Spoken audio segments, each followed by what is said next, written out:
예배도 참석하시기 바랍니다. 오늘 주 앞에 나와 예배하신 모든 성도님들에게 하나님의 크신 은혜와 평강이 함께 하시기를 바랍니다. 우리 김해제일교회는 2012년 12월 9일 제85차 사무총회에서 제4차 성전, 네 번째 성전을 건축할 것을 결의했습니다. 건축의 주제, 컨셉은 보리떡 5개와 물고기 2마리로 5,000명을 먹이고도 12바구니가 남는 성경 이야기입니다. 이 오병이어의 기적은 고대 가야국의 수도인 김해에 면면이 흐르고 있는 시조 김수로 왕과 인도 공주 허왕의 사랑 이야기와 관계되어져 있습니다. 김수로 왕릉의 현판에 담겨 있는 코끼리 문양 앞에 있는 물고기 2마리, 베드로 물고기와 지느러미가 같은 물고기 2마리와 그리고 탑처럼 지금은 되어 있지만 그것이 보리떡 5개가 아닐까 하는 그런 관계에 대한 것입니다. 오병이어의 기적은 앞으로 우리 김해제일교회가 김해시에서 일으키고자 하는 사역과도 관계가 있습니다. 우리 교회가 속해 있는 동상동은 한때는 김해에서 제일 번화가이었습니다. 그러나 신도시가 건설되면서 동상동은 낙후되어 어려운 사람들이 살고 있었습니다. 주님은 어려운 사람들을 먹이시고 돌보셨습니다. 그 어려운 사람들을 중심으로 장정만 5,000명을 주님의 말씀으로 먹이고 노인과 아이까지 만여 명의 성도를 이루기 원하는 우리 교회 사역과 관계되어져 있습니다. 뿐만 아니라 오병이어의 기적은 제4차 성전을 건축하는 그리고 그 일에 참여하고 있는 우리 모두가 경험하고 싶어하는 기적인 것입니다. 그래서 우리는 이렇게 한마음 공동 기도를 기도합니다. 지금 1000번 이상 그 기도를 함께 해오고 있습니다. 하나님 아버지, 성전 건축을 위한 헌신으로 성도 개인의 믿음이 성장하게 하시고 각 가정과 온 교회가 오병이어의 기적을 체험하게 하옵소서. 우리 모두가 이 오병이어의 기적을 체험하게 되시기를 바랍니다. 그러면 어떻게 오병이어의 기적이 일어났습니까? 어떤 사람이 오병이어의 기적을 체험했습니까? 그 원리가 오늘 본문 말씀 속에 나타나고 있습니다. 보리떡 5개와 물고기 2마리로 5,000명을 먹이고도 12바구니가 남은 이 이야기는 마태, 마가, 누가, 요한복음에 각각 다 나타나고 있습니다. 사고뭉세에 다 나타나는 기사들은 그리 많지 않은데 이 기사는 중요하다는 것입니다. 예수님의 사역에 있어서 아주 중대한 사건임을 말씀해주고 있는 것입니다. 이 오병이어의 사건에 일어난 현장에 등장하는 4부류의 인물들이 있는데 그들이 가지고 있는 여러 가지 일들이 또 이 사건이 일어난 데 중요한 역할을 감당하고 있습니다. 먼저 큰 무리가 있습니다. 오병이어의 기적은 예수님을 따르고 예수님을 왕으로 믿고 섬기는 데 있다고 하는 것입니다. 큰 무리가 예수님을 따랐습니다. 5,000명이었습니다. 마태복음과 마가복음은 남자만 5,000명, 장정만 5,000명이라고 했습니다. 이스라엘 사람들은 장정만이라고 할 때는 18세에서 55세까지의 남자를 얘기합니다. 어린아이, 여자, 노인들까지 함께 따랐다고 하면 최소한 10,000명에서 15,000명 이상이 될 수 있다고 하는 인원인 것입니다. 표적을 보고 따랐습니다. 2절을 한번 같이 보시겠습니다. 시작. 큰 무리가 따르니 이는 병자들에게 행하시는 표적을 보았음이로라. 병자를 고치고 기사와 이적을 베풀 때 많은 사람들의 관심을 끌게 되고 사람을 모을 수가 있습니다. 때로 이를 통해서 큰 믿음으로 인도되기도 합니다. 그런데 우리 신앙은 기적을 통해서 말씀으로 옮겨가야지 늘 기적을 보고 환상을 보고 이런 체험적으로만 하려고 해서는 아니 된다는 것입니다. 말씀에 뿌리 내리는 성숙한 신앙으로 옮겨가야 합니다. 큰 무리는 주인처럼 대접받음이 좋아 예수님을 따랐습니다. 10절을 보시겠습니다. 시작. 예수께서 이르시되 이 사람들로 앉게하라 하시니 그곳에 잔디가 많은지라 사람들이 앉으니 수가 5,000명쯤 되더라. 예수님께서는 목자 없는 양같이 방황하며 자기를 찾는 무리들을 잔디에 앉게 하시고 배불리 먹게 해주셨습니다. 예수님은 섬김을 받으러 온 것이 아니라 섬기려 오셨습니다. 예수님께서 무리들을 그리고 보잘것없는 사람들을 정성을 다해 섬겨주시고 인격적으로 대우해 주셨기 때문에 그들은 예수님을 따르기를 좋아했던 것입니다. 사람들에게는 사회에서 사람들에게 인정받기 원하는 본능이 있습니다. 예수님의 사랑을 받은 교회가, 성도들이 사람을 인격적으로 대접해 줄 때 더 많은 사람들이 하나님 앞에 오고 그리고 이렇게 주님 앞에 나올 수 있게 되는 것입니다. 우리가 어떤 이유로 주 앞에 왔든지 교회 나오게 된 것 잘 하셨습니다. 어떤 이유로든지 주님을 따르신다는 것 우리가 복된 일인 것입니다. 그러나 그저 섬김을 받는 데 아래만 앉아 있으면 아니 됩니다. 이제는 성장하여 남을 섬기는 자리로 나아가야 합니다. 그것이 성숙한 신앙생활이라 할 것입니다. 또한 큰 무리는 예수님을 왕으로 삼으려고 했습니다. 본문 15절 말씀입니다. 같이 봅니다. 시작. 그러므로 예수께서 그들이 와서 자기를 억지로 붙들어 임금으로 삼으려는 줄 아시고 다시 혼자 산으로 떠나가시니라. 예수님을 임금 삼으려고 하는 무리들, 그런데 예수님은 임금 삼으려고 하는 그들을 떠나가시고 있습니다. 예수님은 하늘과 땅의 모든 권세를 가지신 진정한 왕, 진정한 임금이십니다. 그러나 그들이 찾고 있는 왕과 예수님이 되시려고 하는 왕의 차이가 있습니다.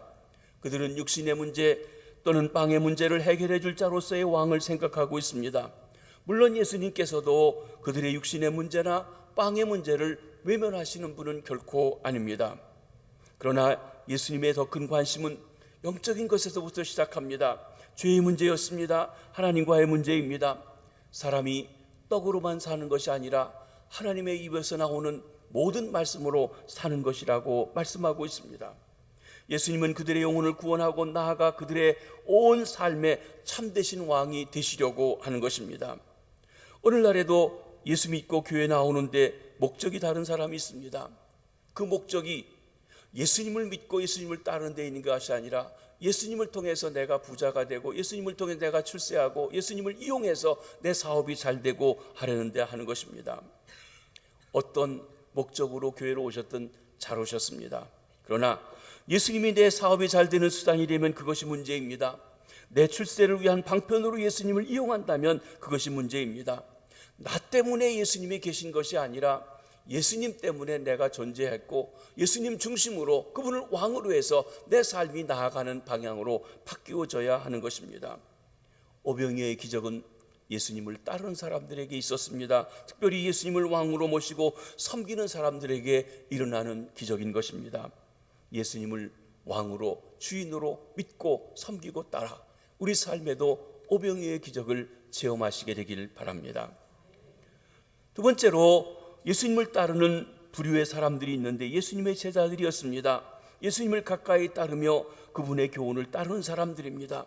오병이어의 기적은 작은 가능성 속에서 주님의 능력을 볼 수 있는 믿음이 있어야 하는 것입니다. 큰 무리가 예수님께 나오자 예수님께서 제자들의 그동안 가르친 믿음이 얼마나 되는지 시험해 보려고, 테스트해 보려고 물어보십니다. 우리가 어디서 떡을 사서 이 사람들을 먹이게 하겠느냐? 예수님께서는 인간의 삶에 먹는 문제, 빵의 문제가 필연적으로 따른다는 것을 아십니다. 이는 중요한 문제입니다. 그런데 예수님께서 여기 물으시는 초점은 그 문제를, 그 빵의 문제를 어떻게 해결할 수 있겠느냐라고 하는 것입니다. 우리도 남은 날 동안 계속 매일 하루에 2끼 또는 3끼씩 먹고 살아갈 것입니다. 그 빵 문제를 어떻게 해결하시겠습니까? 누구를 통해서 해결할 수 있느냐 하는 것입니다. 오늘 본문을 기록하고 있는 요한복음의 배경에 보면 유대인의 명절인 유월절이 가까운 때라 그랬습니다. 첫 번째 유월절 때 이스라엘 백성들이 애굽을 떠날 때 꾸러미 자기들이 보침을 가지고 애굽을 출발하게 되었습니다. 그런데 광야 생활하며 1달 반이 되었을 때 애굽에서 가져온 모든 식량이 동나게 되었습니다.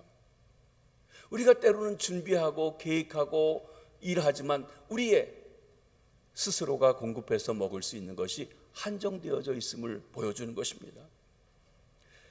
그런데 이제 그들이 먹을 것으로 인해 걱정하게 되었을 때 하나님께서는 그 백성, 애굽에서 건져낸 백성 하나님의 이름을 두시기 위해서 택하신 백성들에게 하늘에서부터 만나를 내려서 그들을 먹여주셨습니다. 한 끼만 아니라 40년을 먹여주신 것입니다. 장정만 60만, 아이와 여자, 노인까지 200만 이 넘는 사람들을 40년 동안 먹이신 것입니다. 심지 않았습니다. 거두지 않았습니다. 생각지 못했습니다. 계획하지도 못했습니다. 그런 것이 있다는 말을 들어본 적도 없습니다. 그런데 우리의 것이 다 말랐을 때, 하나님을 믿고 따라 나왔는데 아무것도 먹을 것이 없었을 때 하나님께서 공급해 주셔서 그들로 하여금 40년 동안 심지도 않고 거두지도 않는데 굶주리지 않고 살아갈 수 있도록 역사해 주신 것입니다. 그 하나님이 저와 여러분의 하나님이신 줄 믿으시길 바랍니다. 우리는 내가 준비하고 내가 계획하고 내가 쌓아놓아야만 먹을 수 있다고 생각하지만, 내가 다 떨어진 것에 아무것도 가지지 않은 채 주님을 따라갈 때 굶어 죽을 것 같아도 하나님이 예비하신 만나가 있음을 믿으시기를 바라는 것입니다. 그 6월절이 가까운 때 예수님께서 제자들에게 물어보십니다. 특별히 제자들 중에서 가장 합리적이고 똑똑한 빌립에게 물어보셨습니다. 지정해서 물어보신 것입니다. 우리가 어디서 떡을 사서 이 사람들을 먹이겠느냐? 여기 주님이 뜻하신 것은 출애굽 때의 만나를 생각하고 하나님께 나아오기를 기다렸을 것입니다. 그런데 제자들의 대답은 무엇이었습니까? 빌립은 합리적이고 그리고 참으로 정확한 사람이었습니다. 얼른 계산해 보니 200데나리온치 떡을 사온데도 부족한 것입니다. 데나리온, 노동자 하루의 품삯입니다. 200데나리온, 한 노동자의 거의 10개월 가까이에 있는 돈입니다. 노동자, 우리나라에서 최저임금이 시간당 2017년에 6,470원입니다. 70원으로 계산하고 8시간이면 56,000원 정도입니다. 이걸 6만 원으로 계산해주고 200일을 한다면 한 1,200만 원 정도입니다. 예수님의 그룹에 이만한 돈이 없습니다.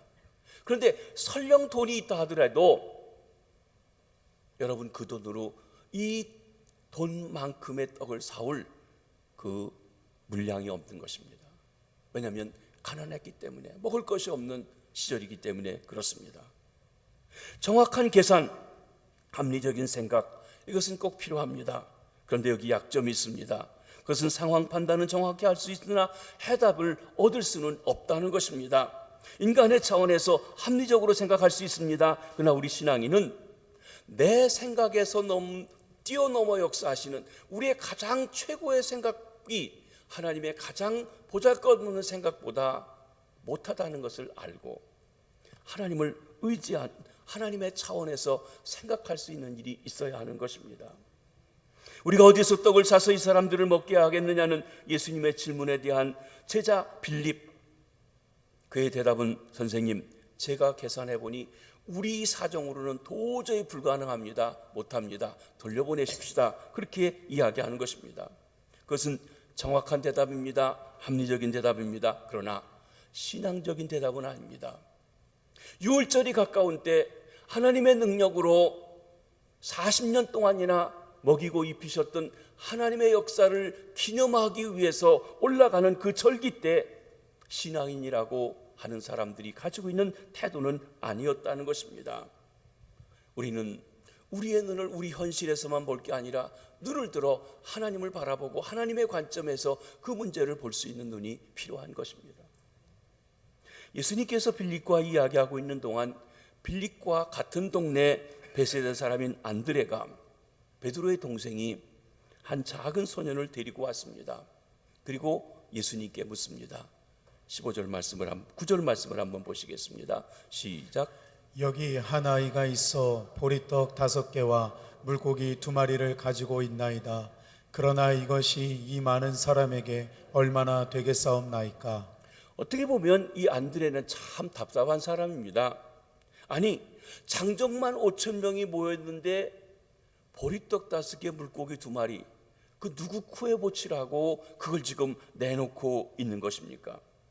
더군다나 합리적이고 계산이 정확한 빌립을 볼 때는 우습지도 않은 모습일 것입니다. 그런데 이 안드레의 엉뚱함에는 인간의 합리와 계산을 뛰어넘어 역사하시는 주님, 이것 가지고 어떻게 안 되겠습니까 하는 주님의 능력을 인정하고 주님의 인정을 바라보는 한 가닥의 믿음이 남아있다는 것입니다.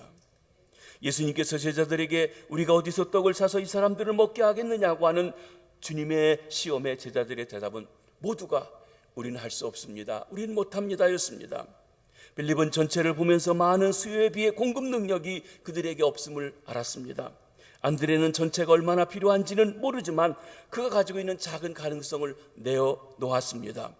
우리에게는 이 두 가지가 다 필요합니다. 문제의 크기도 바로 파악해야 합니다. 그리고 그것을 가지고 있는 작은 가능성을 우리가 볼 수 있어야 합니다. 믿음입니다. 즉 빌립의 합리적이고 정확한 계산과 안드레의 엉뚱해 보이지만 주님을 의지하는, 전능하신 하나님을 의지하는 믿음이 필요하다는 것입니다. 우리는 합리적이어야 합니다. 그러면서도 작은 가능성을 볼 수 있고 전능하신 주님의 능력을 바라볼 수 있는 믿음이 있어야 합니다. 그때 오병이어의 기적을 맛볼 수가 있는 것입니다. 세 번째로 오병이어의 기적은 준비된 것을 주님의 손에 드린 어린아이 때문에 일어나게 되었습니다.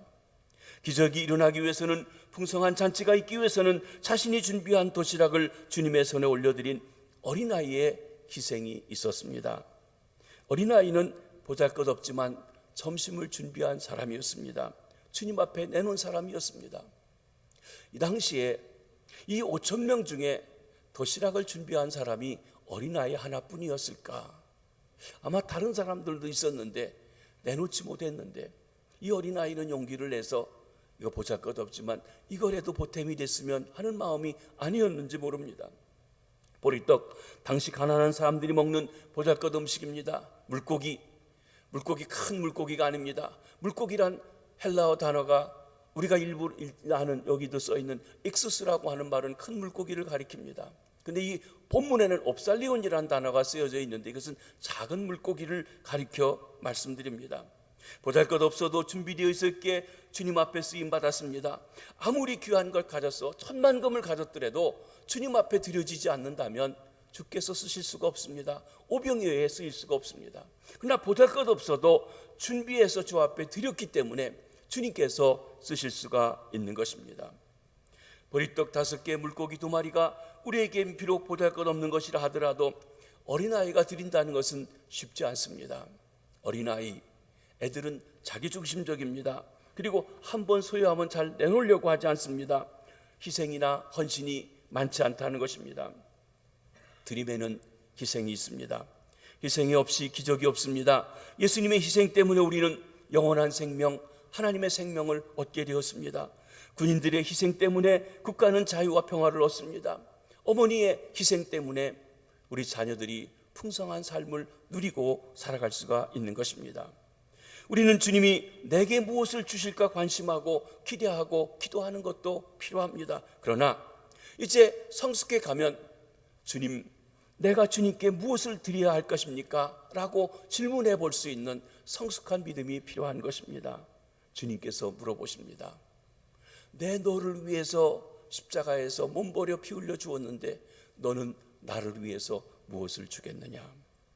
오병이의 기적은 내게 있는 보잘것없는 것이지만 주님이 필요하실 때 내어드리는 데서 기적이 일어납니다. 주님께 드릴 때 주께서 그를 통해서 기적을 일으켜 주시는 줄 믿습니다.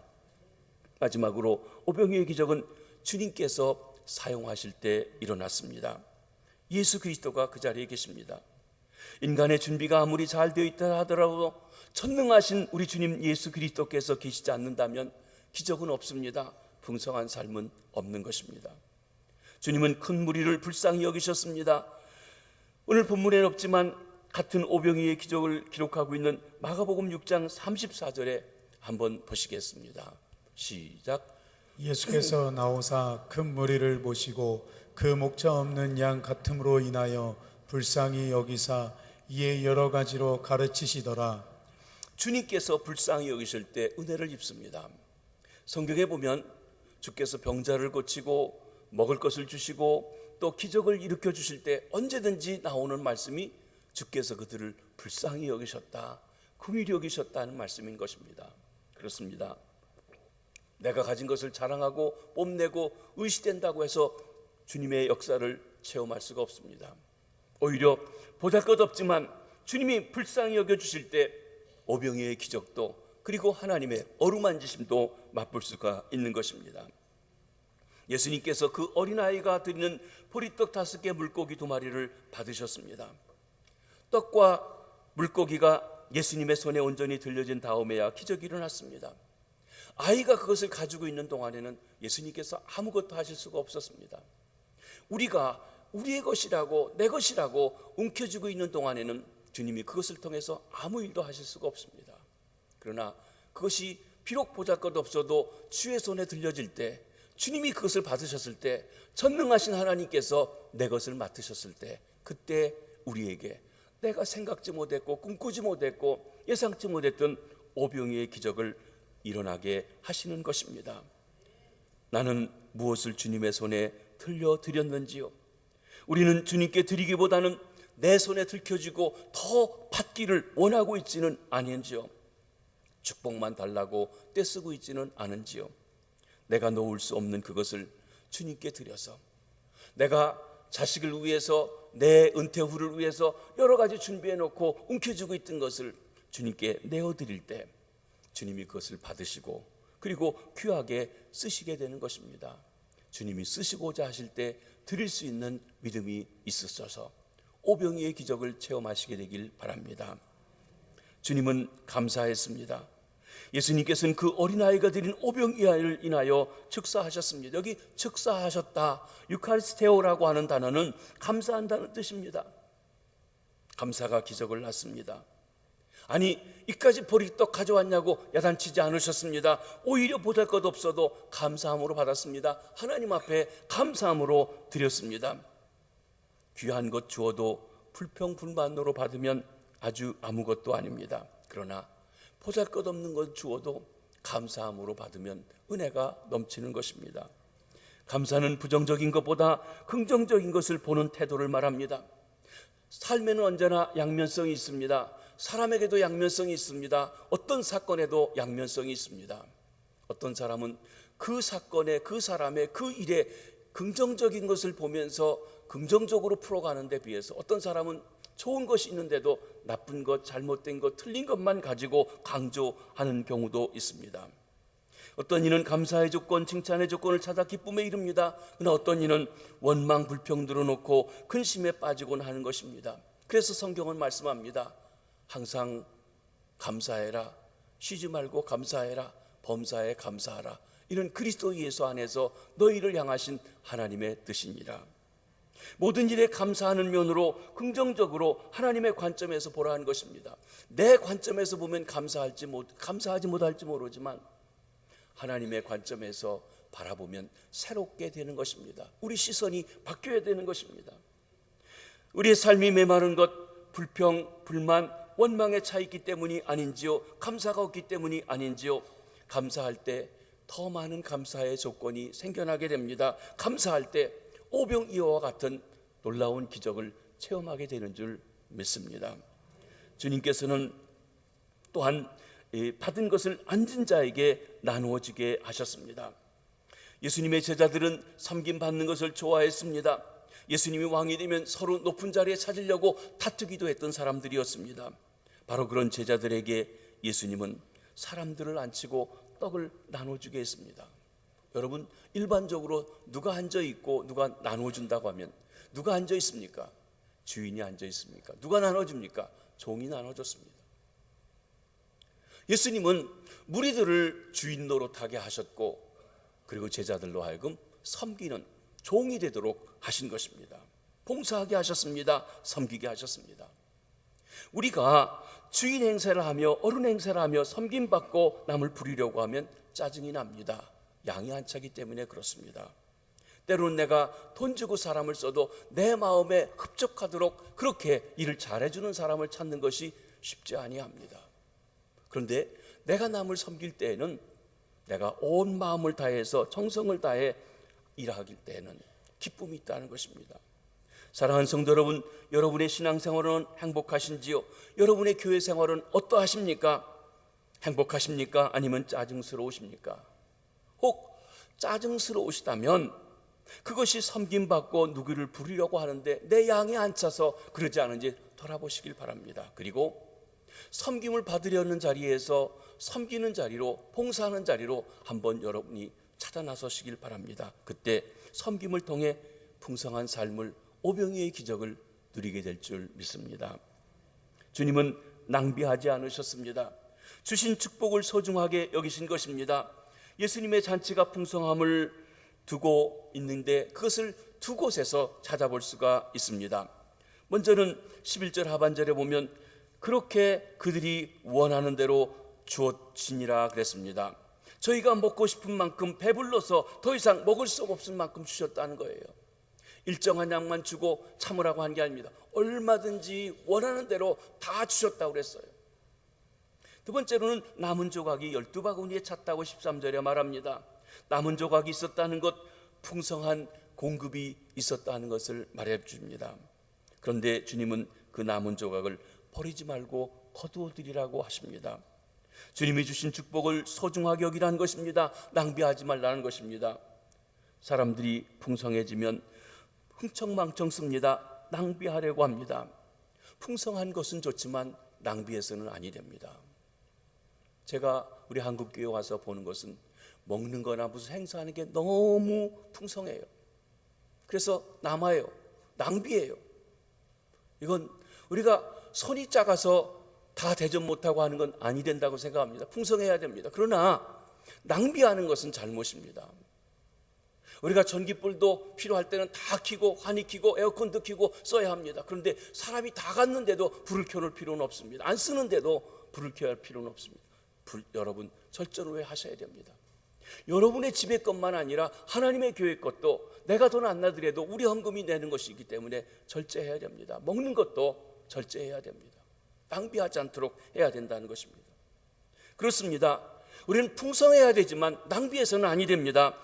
주님이 주신 축복을 소중하게 여기며 낭비하지 않는 것이 또한 풍성한 삶의 비결이며 하나님의 기적을 계속해서 유지하는 비결이기도 합니다. 우리가 하나님 앞에서 헌신을 통해 오병이어의 기적을 체험하는 성도님들, 우리 교회가 되기를 바랍니다. 우리가 늘 한마음 공동기도를 통해서 지금까지 2000여 번이 되도록 우리가 이렇게 기도했습니다.